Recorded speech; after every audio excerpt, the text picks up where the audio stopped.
ابو داؤد شریف کی روایت ہے سرکار کریم علیہ الصلوۃ والسلام نے ایک صحابی کو روانہ کیا، یہ غزوہ ذات الرقاع تھا، اور ان کو سرحد پر بھیجا۔ ایک مہاجر صحابی تھے دو، اور دو انصار تھے، فرمایا جاؤ تم پہرا دو وہاں پر۔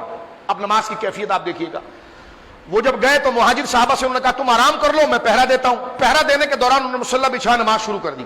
نماز جب شروع کی تو ایک مشرک آیا، اس نے دور سے ان کو تیر کھینچ کے مارا، اور تیر ان کو لگ گئی، ابو داؤد شریف کی حدیث ہے، لیکن انہوں نے نماز نہیں توڑی۔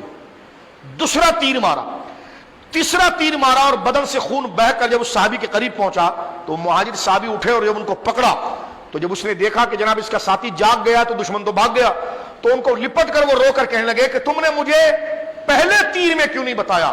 فرمایا مجھے تلاوت میں اتنی لذت آ رہی تھی کہ میں نے کہا کہ میں نماز کو فاسد نہ کروں۔ یہ ہے ہمارے اکابر کی نمازیں، اور یہ ان کا طریقہ ہے۔ امام اعظم ابو حنیفہ کوفے کی مسجد میں نماز پڑھ رہے تھے، یہ واقعہ عبداللہ بن زبیر کا بھی ہے۔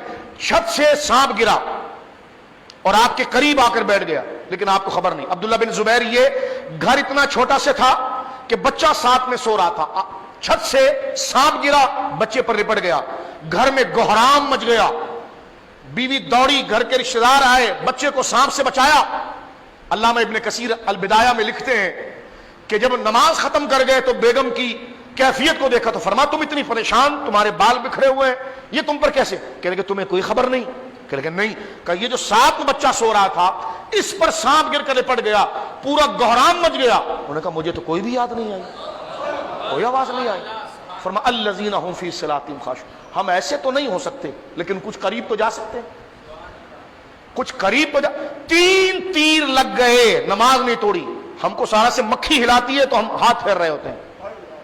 یہ میرے اور آپ کی نماز ہے، تین تیر اس صحابی کو لگ گئے لیکن نماز انہوں نے نہیں توڑی کہ میں رب کے آگے کھڑا ہوں، ہمارے آگے مکھی آ جائے، ناک پر پسینہ آ جائے، بدن پر تھوڑی خارش آ جائے، فوراً ہم نے رپلائی دینا ہے، فوراً ہم نے کام کرنا ہے۔ اور پھر کہاں گئے تھے جی؟ نماز پڑھنے گئے تھے۔ اپنے آپ سے پوچھیں کچھ روحانیت لے کر میں اور آپ مسجد سے نکلے؟ نہیں نکلے۔ کیوں؟ کیونکہ الذین ھم فی صلاتہم خاشعون۔ بات کو یہاں پر ختم کرتے ہیں۔